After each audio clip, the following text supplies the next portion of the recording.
And welcome to another episode of Imagination Fun Time. I am your host, Brandon Devine. Hello, how are you fuckers doing today? I'm doing good. I hope you're all doing good too. What is today? Today is Wednesday, March 29th, 2023. Spring is almost upon us. I don't know about you, but I'm currently sitting in the backyard of my mom's house. In Fayetteville, not Fayetteville, in Bella Vista, Arkansas. It's about like 65 degrees. I got nice flannel and jeans on, sleeves rolled up. It's sun is out. It feels nice. It feels like spring is upon us. I'm honestly tired of winter. I'm really looking forward to time when I could get on my bike and go on a nice bike ride for at least 2-3 times a week. I love winter. It's still the best season, but goddamn, I'm ready for spring. And there's a reason that it's actually, now that I'm thinking about it, this is actually the perfect time of year for me to be doing this specific podcast, but we'll get into that in a minute.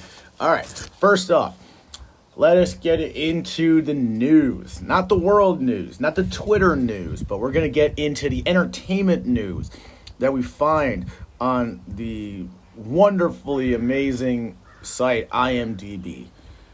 Actually, just checking out my IMDb the other day, my own personal page. It has my credits, my acting credits on it, some of them at least. And, oh man, I miss set. I miss working on sets. One day I'll get back to it. I know I will, whether it's in California, New York, Georgia, Canada, Antarctica, Mars, prison, in a sewer, I don't know where. It could be anywhere. But being on set is the greatest. Okay, folks, let's see. All right, so top news on IMDb right now as of Wednesday, March 29th at 5:34 p.m. The X-Files creator says Ryan Coogler is developing diverse reboot. Okay, I'm an X-Files fan. I'm excited about that. 2, Ryan Coogler is proven himself to be a really amazing director. 3, it's 2023 in Hollywood, so naturally everything has to be diverse. But honestly, I read earlier that Chris Carter is going to be behind this as well, I think. So as long as the original mind's behind it, I think it could be a good idea. I'm sure Scully and Mulder will still be a part of it in some way, but I'm sure it's probably going to focus on a new generation of people working for the government. Okay, so what else we got? Kit Connor, Kate Winslet among winners of Royal Television Society Awards. I'm not sure who Kit Connor is. I wonder if it's related to John Connor. What if there's a spin-off, like a secret spin-off coming up of Terminator, where it's revealed that when John Connor was born, he actually had an evil twin brother named Kit Connor, and Kit was a conjoined twin, and they had to remove the conjoined twin, just like that Treehouse of Horror episode of The Simpsons, where we find out Bart has an evil conjoined twin, and then maybe that conjoined twin, the evil Kit Connor, ends up becoming, the head of Skynet, or, develops the new Skynet. I know there was a new version of Skynet or something in the last Terminator movie, Dark Fate, which flopped miserably. And it flopped miserably because Edward Furlong was not involved more. It would have been better if Edward Furlong was involved more. Okay, what else we got going? House of Dragon Season 2 trimmed to 8 episodes. I gave up on House of Dragon after 2 episodes. Couldn't do it, man. Love Game of Thrones. Love all of it. I'm one of the few people that will defend most of Season 8. And I know I have many friends that will disagree with me on that. But you know what? Fuck it. I still liked it. House of Dragons, I couldn't get into it, man. Same with Lord of the Rings, Rings of Power. Just couldn't get into it the way I thought I was going to. Let's see what else. Night Agent opened big for Netflix. Who is this? What is this star? Who is this movie? Night Agent. I saw this earlier. Gabriel Basso, Wayne Buchanan. I have no idea who any of these people are, but I'm not going to spend time talking about it because I don't know anything about it, and I kind of want to get into what I was going to talk about. All right. So, folks, like I said, it's actually a good time. This is actually a perfect time for me to be doing this podcast because this time of the year here in America and other countries as well, I know many other countries still play the sport as well. What is one of these sports that so many of the young kids are playing right now? That's right, folks. It's baseball season, America's former pastime. And I say former because I swear to God, we need to just acknowledge the fact that football has taken over as the American pastime, the way baseball was, when our grandfathers and great-grandfathers and grandparents were children. But baseball is still awesome. It's still a great game. It's still a great sport. But this is the time of year that Little League's starting, that, the kids who are good enough to play on the travel teams get going. I know there's already, here in Arkansas, Northwest Arkansas, the Razorbacks baseball season has already started. And at work, we've definitely been hosting a bunch of, goddamn Little League parties that all decide to come in and, take up like a 30-person section, which still, I always complain about, when I played Little League, I think our coaches 1 year took us out to ice cream after like one game, and that's it. We never got like a dinner or a barbecue. Actually, you know what? As I say that, I think we did. So I could be wrong on that. So I could just be talking a bunch of shit like I usually do. Oh well. So this brings up the fact that this all ties into the fact that today's topic on this podcast is a personal childhood favorite of mine. This movie meant so much to me growing up. It's still, and I just rewatched it the other day. Oh my God, this movie still holds up. It's fucking amazing. The epic 1993 coming-of-age movie, The Sandlot. The Sandlot, like I said, came out in 1993. Directed by David Mickey Evans. Screenplay by David Mickey Evans and Robert Gunter. Producers, Dale De La Torre and William S. Gilmore. Starring Tom Gurry, Mike Viator, Karen Allen, Dennis Leary, and James Earl Jones. Okay, so some of you might be asking yourselves, Brandon, what is a Sandlot? What is this movie about? And if you're asking that movie, I fucking hate you because you should have already watched it. I don't hate you, but I'm very disappointed in you.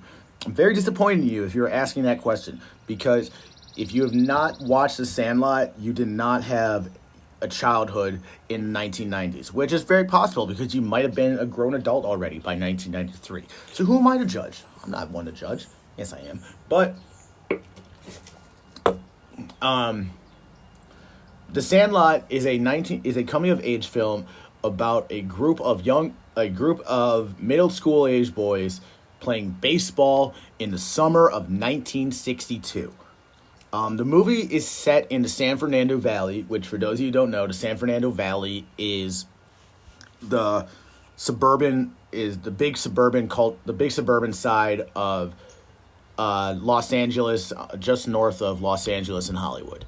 And the movie follows a group of boys who spend their summer days playing baseball on a dirt lot called the Sandlot, and it's just a dirty back lot, set in 1962. This is a time of when, many places in America had, rundown kind of areas, kind of in the suburbs. There's definitely, much more sprawling space instead of, places taken up by construction, gentrification, urbanization, stuff like that.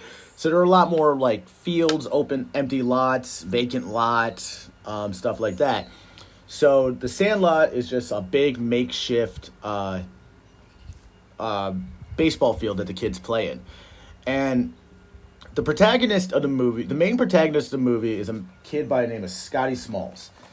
Scotty Smalls is the new kid. He just moved into town at the last 2 weeks of school. Has no friends. Is a bit of a nerd, bit of an outcast, bit of a loner. And this movie is where he really finds himself. and makes a group of friends for the first time in his life, and really discovers his passion and love for baseball. He joined throughout. It's the movie starts out with Scotty not knowing how to play baseball, struggling to gain the acceptance of the boys in the Sandlot group. The only one at first who shows him any love and any acceptance is the leader of the Sandlot gang. Who is Benny the Jet Rodriguez, who I think is maybe like the oldest kid in the group, or certainly the tallest, strongest, biggest kid in the group.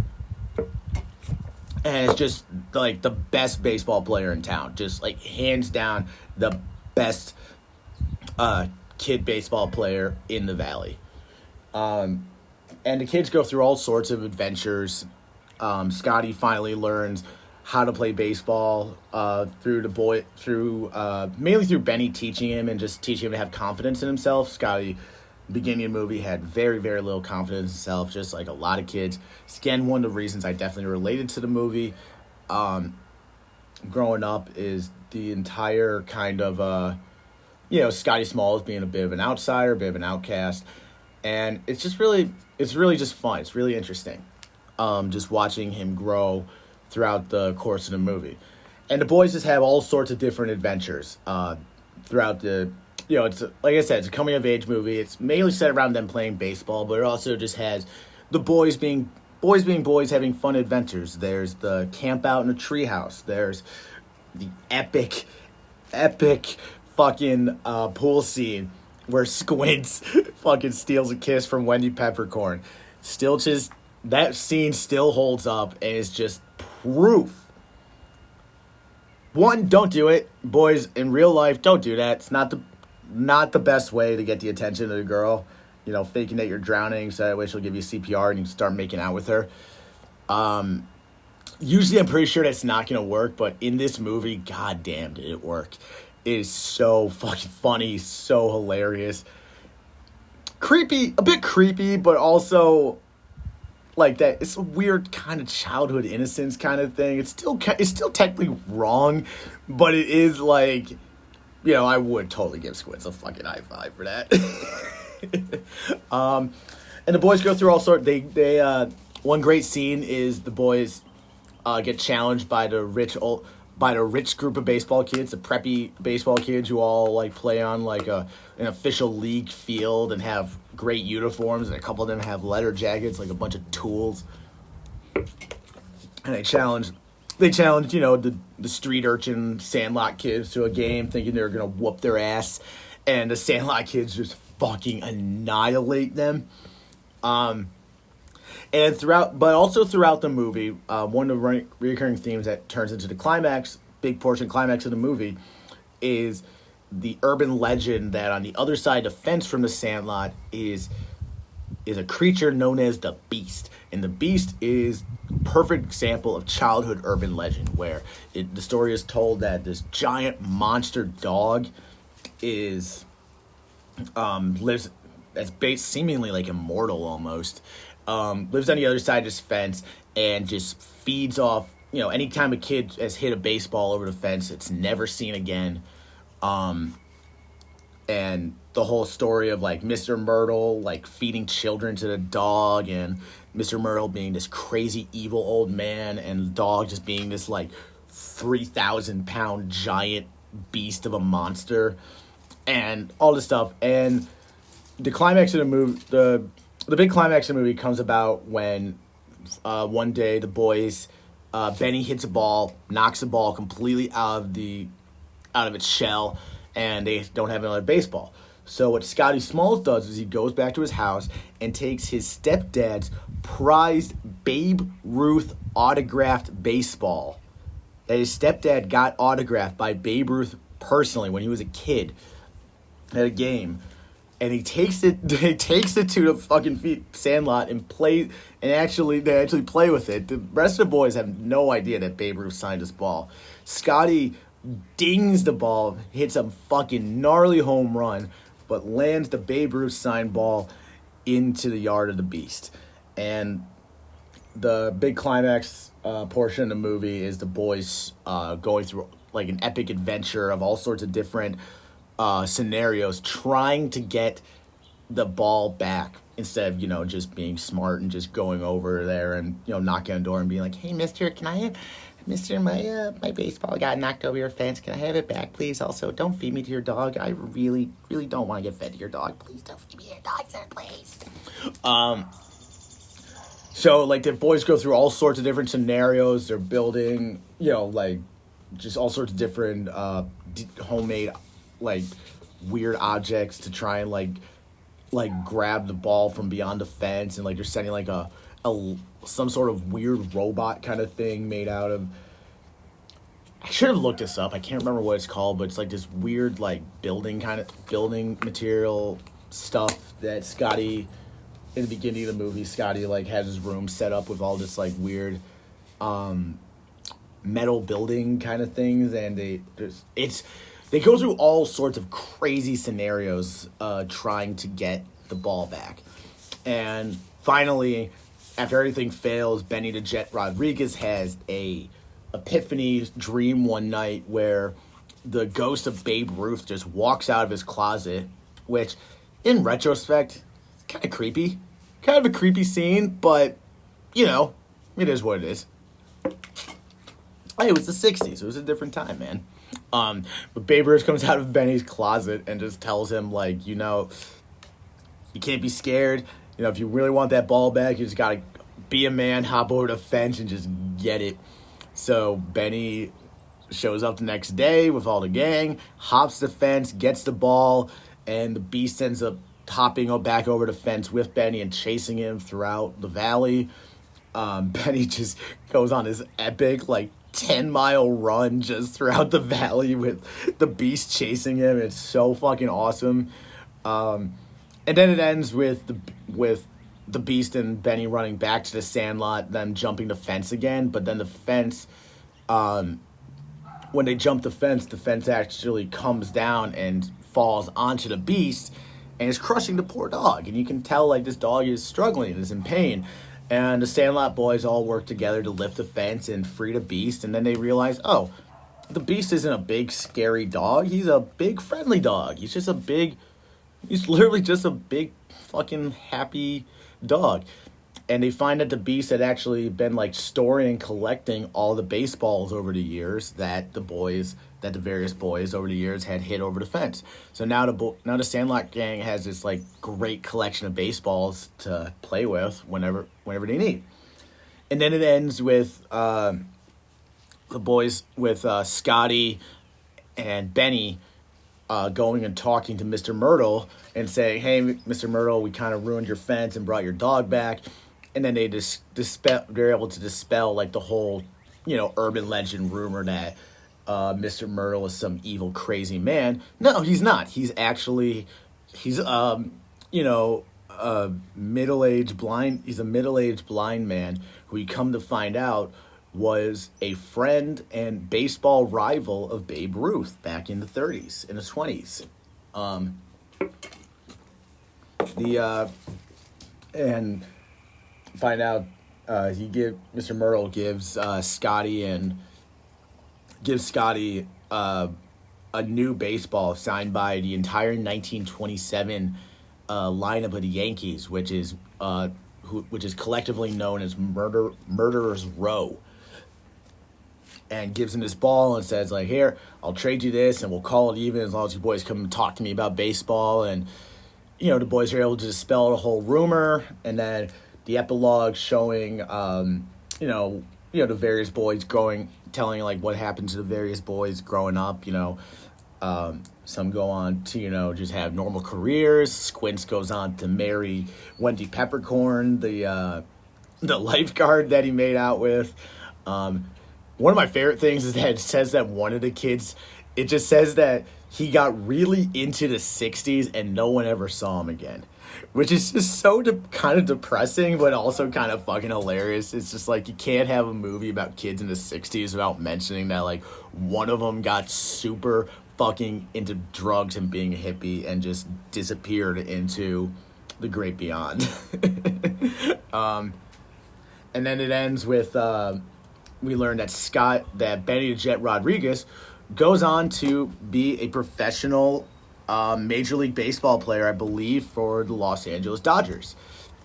And Scotty Smalls ends up being a sports commentator and announcer for the Dodgers at Dodger Stadium. So it just comes full circle that, Scott and Benny continue to be friends, continue to work into their adulthood, and get to live their lives within the great world of baseball. Definitely one of the reasons as a child I love this movie is, not just American kids, but definitely like a lot of kids growing up, whether it's baseball or other sports. Like so many kids grew up playing sports, both boys and girls, and it's truly, as a kid, playing youth sports can truly be like one of the great experiences that help a lot of children. It can be like one of the things that saves children from crappy home lives, and who knows where it could lead some of them. Like every great pro athlete out there of every sport started off playing that sport as a child. I grew up as a kid growing up in the suburbs. I played Little League Baseball for many years. I was terrible. I sucked horribly at the game. I was always scared of the ball. I was one of those little fucking pansy kids that I would get up to bat and the pitcher would throw it at me and I'd be like, I'd be like scared and like back away, just always afraid it would hit me. I sucked at baseball, but I continued to try every year for I think up until I was 10 years old. It was up to 5th grade. It was definitely 5th grade. It was 10 years old. It was the last year I played Little League. But I still have great memories of it because it's still just one of those things. It's just it would almost be like an incomplete childhood, especially if you're especially if you're a child here in America, and if you baseball is just the child. It's the original American pastime, like I said earlier, and. There's just so, I grew up going to, not back in Buffalo, we have a minor league baseball team, the Buffalo Bisons, and I grew up going to a ton of Buffalo Bisons games at the stadium downtown because my grandmother had season tickets every year right behind home plate, up until she died when I was 12. So got to go to tons of games growing up, and that was always really fun. But this movie just always really resonated with me as a kid. One funny kind of fact is I always say, this is the movie that taught me how to swear. They say, shit and crap and hell and I think bitch at one point during the movie. And as a young kid, there's one of the funnest things as a young kid is to swear. Because swearing is just fun. Shit, fuck, piss, ass, dick, cunt. All those fun words. It's super fun. Especially when you're in elementary school. It's so fun to swear when you're in elementary school. And children, if you're out there, if there are any children listening under the age of 10, I highly encourage you, when you go to school next, start swearing up a storm in class. Please do. It'll be so funny. You're going to get in a lot of trouble, but you will also be a hero to your classmates, and that is what is more important. There's there's a bunch of different kind of facts. Just behind the scenes facts. So like I said, one of the things I said, the screenplay was written by the director, Mickey David Evans, who also acted as the narrator throughout the movie. And this is a kind of very loose semi-autobiographical film, written by David Evans, just inspired by his childhood growing up in the 60s or 70s playing baseball as a kid. It said that, I've read online that Evans and his friends would play baseball near a house near a house that had several big, mean dogs. And one day the group's only baseball went over the fence into the yard of the dogs. And Evans' brother was the only one who ever went over the fence to get the ball, which in turn resulted in him being attacked by the dog. And it didn't say what happened to his brother, but I'm sure his brother's fine. I'm sure, maybe he got bit on the ass or something or something like that, but I'm sure he's fine. But that was in turn the inspiration for the Beast, the subplot of the Beast. It didn't say whether or not there was urban legends growing up as to whether the owner of the mean dogs fed children to the dogs, but it could be one of those fun childhood rumor kind of things. Let's see what else I'm just reading off my list here.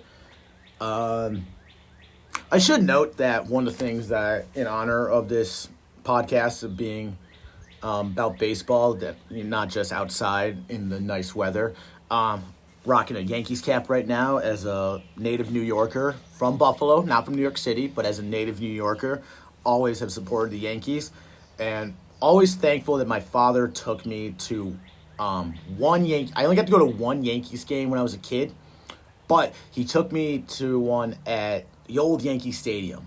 So I'm always super thankful that I at least got to go to one Yankees game at old Yankee Stadium before they tore it down.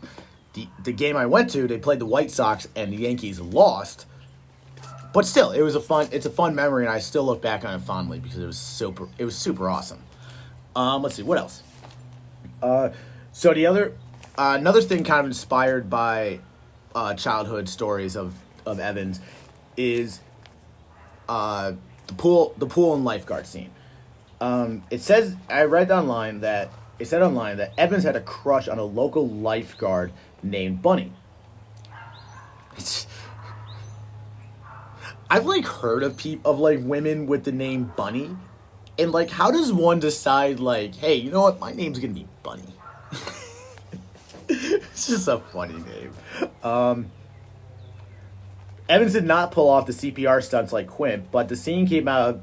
The scene, was inspired by the classic desperation thoughts of a middle school boy wanting the romantic attention of the beautiful blonde bombshell. Definitely as a boy growing up, especially when you're a young middle school boy, just hitting puberty and starting to notice girls and women and stuff like that, you think of all sorts of crazy things that what can you do to get the pretty girl's attention?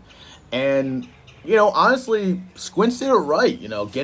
Pretending to drown is definitely one way to get the attention. It might not be the best way to get attention, but it is definitely a way to get attention. I just always kind of wonder what does that say? What does that say about Wendy Peppercorn? Squints pulled this scumbag kind of move on her, and in turn she ends up marrying him. So it's just kind of proof that guys, take your shot no matter what. There's always a chance that the girl will respond. You never know. I'm not saying go try to drown yourself and have the local lifeguard try and save you. But, that could be an option. You never know. Put that in the back of your mind. Shouldn't be the first option. Maybe it'll be the good second or third option. One behind the scenes fact, I'm just going through my list here. So with the pool scene, actually, behind the scenes fact, the pool scene with the famous where Squints ends up faking drowning and the lifeguard gives him CPR. It was actually filmed in cold weather. Not winter freezing cold weather because, it was sunny and everyone had their shirt off. But apparently it was only 56 degrees during the scene. And all these kids just have to be in the pool and they're all shirtless. And dude, I can tell you, I've swam in 56 degree weather before, and it fucking sucks. Unless the pool is heated, that shit fucking sucks. It doesn't sound like it's that cold, but when all you got is a fucking swimsuit on and you're jumping in that water, dude, it is freezing. So I really got to feel for those boys. That scene probably took at least 2 days to film. Definitely was not a one-day kind of shoot. That definitely took at least a minimum of 2 days to film.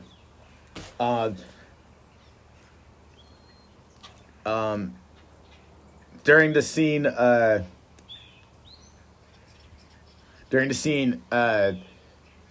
just another couple quick behind the scenes facts I read online. In order to get the Beast to lick Small's face in the scene where the boys after the boys save the Beast from being crushed by the fence, the beast like is all friendly and starts licking Smalls' face. So in order to get the dog to lick Scotty's face, they covered the side of his face with baby food. It's just always like a neat little behind the scenes trick to like know like how directors can order to get the scenes that they want. Another thing I read, which is fucking hilarious. So this movie was filmed in the summer fall of 1992. And so during that time, the kids are on set. They're filming in Utah for the summer. And I read that the boys actually all snuck into a local movie theater to see Basic Instinct, which, for a bunch of 11, 12, 10-year-old, 13-year-old boys, who are just hitting puberty, Basic Instinct and the classic Sharon Stone interrogation scene. I'm sure, in 1992, that was like one of the greatest things for adolescent boys to see. That probably drove so many kids just fucking nuts. Never really got that. Never really understood it that much. It's a cool scene. But I always thought there were like much sexier scenes in other movies. But that's just me. What else we got here? All right. So the main set of the movie, The Sandlot, which is actually still in a big abandoned lot in just a random neighborhood today in Utah, whereas the suburbs of Salt Lake City. The entire, the baseball field and all the surrounding stuff and, the whole the whole art direction of the set was all built from scratch for the production. One thing, though, that was not in the lot when the production crew was setting up, there was no giant oak tree where they could build the treehouse. The treehouse in The Sandlot is by far one of the coolest treehouses in film history. That treehouse is awesome. There's like 2 or 3 different fire poles, like going up and down the tree. There's like a rope ladder, and they have a fucking staircase. Like those kids, whoever built that, I've always wanted a treehouse so bad when I was a kid. And if I ever make money one day as an adult, like enough money to just be able to do whatever I want, which probably won't happen, I definitely want to build like a personal adult treehouse one day. That would be so fucking fun. But there's no tree in this field in order for the production to build the treehouse. And so what ended up happening was one of the production people, his name was Chester, was driving on his way to the offices one day in Salt Lake when he saw a man in a yard cutting down a very large ancient oak tree. And Chester saw a tree. I'm like, oh my God, that would be that's like the tree we need. So Chester pulled over, talked to the man, explained like, hey, what are you doing? The man said that he was doing like renovations to his yard and he had to get rid of this tree.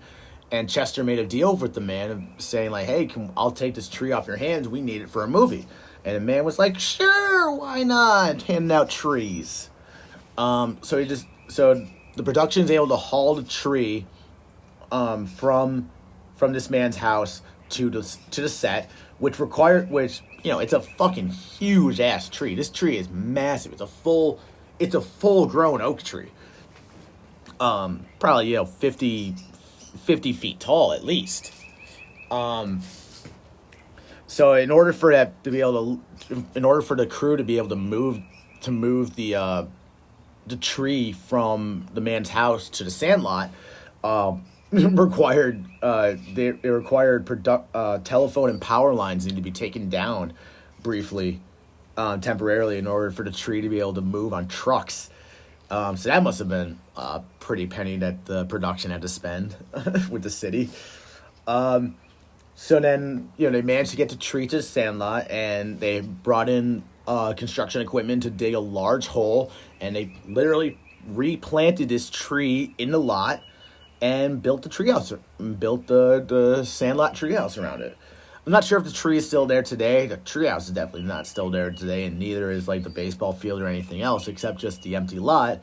But it's definitely a cool behind the scenes fact. I never would have guessed that. Like, never in a million years would have thought like, hey, because I've seen this movie so many times since I was a kid, And never once did I think that tree with the treehouse was like something they had to bring in place and like put in. I thought that was kind of cool. Also, there were no leaves on the tree, so the entire the movie's set during the summer. And what's on trees during the summer? Leaves. So the production crew had to decorate the entire tree with wire and fake leaves, which when I was in 8th grade, my first year at boarding school, we built a full-size, 20-foot paper mache tree for a theatrical production of a play called A Separate Piece. And we built this tree out of chicken wire. And I just remember, all of our hands just getting so cut up from the chicken wire. So I really feel for that production crew. That fucking sucks, man. But at least they probably had, gloves and more professional shit. We just had bare hands and shit. It fucking sucked. One more neat detail I just wanted to point out. Never would have known this either.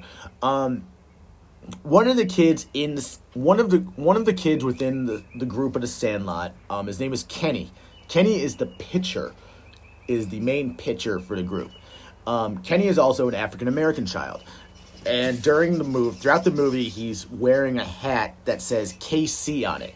And when I saw that, I was thinking is that Kansas City or the old Kansas City Royals something logo? And no, the hat that he's wearing is actually a hat for a team known as the Kansas City Monarchs, which I found out was the longest running team in the history of the Negro Leagues in American baseball. Which I think that's a pretty cool detail that the production threw in. Having the one black kid on the team, representing the Negro Leagues from American baseball. It's definitely it's still an important part of American history of sports. The sad history of segregation within sports and segregation within history in general. But it's a detail I never would have even thought about.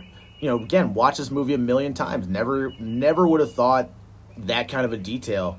But it's a neat. I'm sure there are several people that watched the movie, especially back then.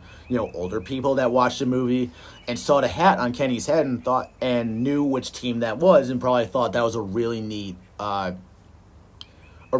detail to throw into the movie, which I think is really cool.